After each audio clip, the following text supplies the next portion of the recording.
name's Alan, and I'm with the Fulton County Library System.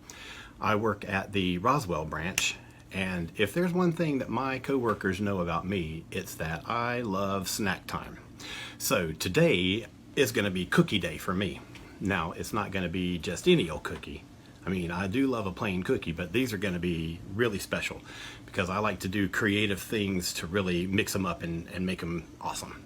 So I'm going to show you 3 different ways that you can use cookie dough to make some really super awesome treats. You ready? Let's go. The first thing we're going to talk about is mix-ins. So you're going to take any kind of cookie dough that you want. It can be store-bought or homemade, and it can be any type of cookie. I'm using sugar cookie dough because it's a good sort of like blank canvas. You can do anything with it. You can transform it by just mixing stuff into it. So you can use nuts. Nuts would be amazing. Macadamia nuts or pecans or whatever. You can use fruit. So you can put in raisins or cranberries, or even like dried pineapple would be amazing, or dried mango would be delicious. But I like to go a different route with my cookies. I like a good, like sort of salty and sweet mix.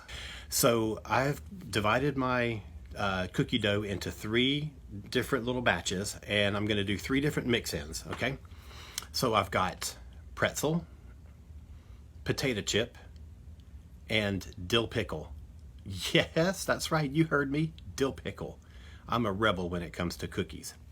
So here's what I did. I took a sheet tray and lined it with parchment paper so that the cookies won't stick to the pan.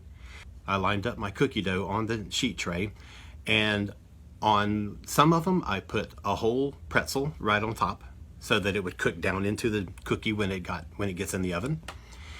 And for the second one, I crushed up potato chips and I rolled the dough in it and sort of mixed it all in together so that the potato chips would be all throughout the dough. And I kind of did the same thing with the third one. I chopped up some dill pickles and I rolled those into the dough so that when the cookie bakes, you'll have dill pickle in every bite. There will be no escaping the dill pickle.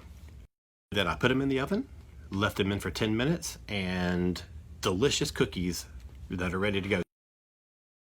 Here I've got my pretzel cookie. I've got my potato chip cookie. And now see, I've done pretzel cookies and potato chip cookies before, so I know what they taste like. But I've never done dill pickle cookies before, so this is a first.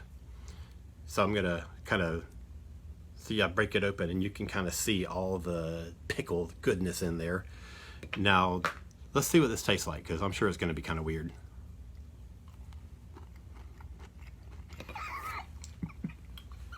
Yes, that is weird. Let me just tell you how bizarre that is. But it's good. I am not joking. You got to give this a try. Dill pickles mixed up in your sugar cookie dough. I can't believe how yummy this is. Like, I'm going to do this all the time now and make my friends eat them. For the second thing, we're going to make cookie cups. So what we're going to do is we're going to take a muffin tin. We're going to roll out our dough so where it's kind of thin, and we're going to line the inside of the cup of the muffin tin with the dough. So you pop it in the oven. It'll cook for 10 to 12 minutes. You'll just have to keep your eye on it and see when you think it's ready. And when it comes out, you've got a cup shape that you can put anything in. You can put Jell-O in it, put frosting in it, put fruit in it. Fruit would be amazing in it. I, however, have put chocolate and peanut butter ice cream in my cookie cup. So let's give that a taste. Oh man, that's so good. But you know, you can't go wrong with cookie and ice cream. It's a perfect combination. And the third thing we're going to do, this is kind of crazy. We're going to use our cookies to make taco shells, and we're going to make dessert tacos out of them. So let me show you how I did that. You're going to roll out your dough pretty thin. You're going to let them bake for about 10 minutes. And once you pull them out of the oven, you're going to let them cool for just a minute or 2. Then you're going to hang them on something round, like a broom or a curtain rod or a microphone stand, whatever you have. It doesn't matter because you're going to lay parchment paper down on the thing first, so your cookie's not really going to touch whatever the item is. And then once you've hung your cookie, you're going to let it cool completely. Now, tacos, usually have ground beef, veggies, and sour cream and that kind of stuff. But we're going to use some alternates. While your cookies are cooling, you're going to prepare your toppings. So instead of lettuce, onion, and tomato, I'm using kiwi, pineapple, and strawberry. Here's our finished taco shell. Let's start building. I'm using crumbled brownie for the meat and gonna add my toppings, and then I finish it all off with whipped cream. All right, here we are with our finished dessert taco. Look at that. Isn't that amazing? This is a great idea to do, especially if you have a party, like a birthday party or something, and you've got a lot of friends coming over. Make a whole bunch of these cookie taco shells. You don't have to make them this big. This is a little bit huge. But make a whole bunch of them, set them out, and then make a whole selection of toppings. Definitely do your brownie mix.